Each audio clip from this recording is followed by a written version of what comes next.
La médecine de l'arc-en-ciel. On raconte qu'il y a longtemps, les couleurs ont commencé à se chamailler, chacune proclamant qu'elle était la plus importante, la plus utile et la préférée de tous.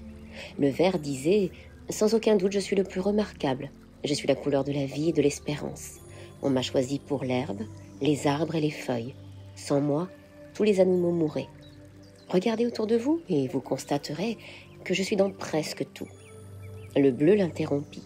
« Tu ne penses qu'à la terre, mais regarde le ciel et la mer. L'eau est le principe de vie que les nuages absorbent à travers le bleu de la mer. Le ciel donne l'espace, la vie et la sérénité. Sans la paix que je vous procure, vous ne seriez pas grand-chose. » Le jaune sourit. « Vous êtes sérieux? J'apporte le rire, l'allégresse et la chaleur au monde. Le soleil est jaune ainsi que la lune et les étoiles. À chaque fois que l'on regarde un tournesol, le monde est en joie. Sans moi, la gaieté n'existerait pas. » Puis l'orange prit la parole. « Je suis la couleur de la force, je suis un peu plus rare que vous, mais tout aussi précieux aux besoins des hommes. Je transporte notamment les vitamines les plus importantes. Pensez aux carottes, aux citrouilles, aux oranges, aux mangues et aux papayes.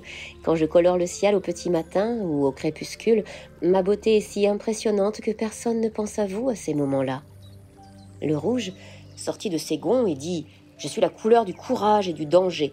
Je suis prêt à lutter pour une cause. J'apporte du feu au sang.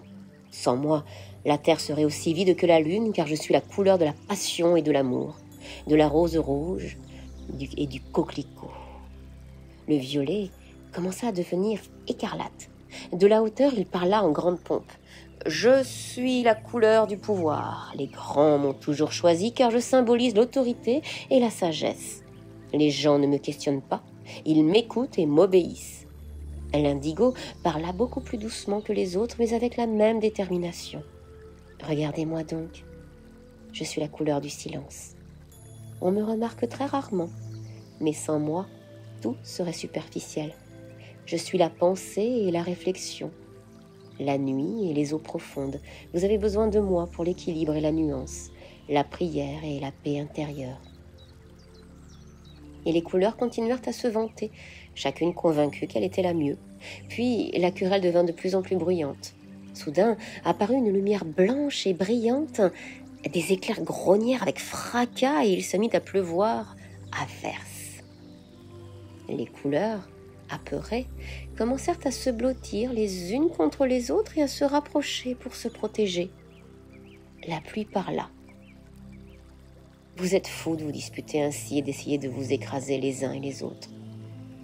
Vous ne savez pas que le grand esprit vous a tous créés, avec un but précis pour chacun, unique et différent. Il aime chacun de vous, rassemblez-vous et venez avec moi.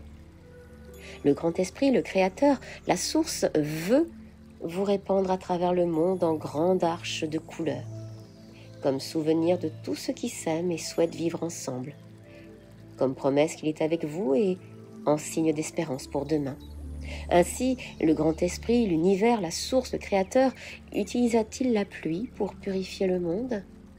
Et inventa-t-il l'arc-en-ciel pour que nous nous souvenions de lui, de tous et de chacun? Sagesse indigène.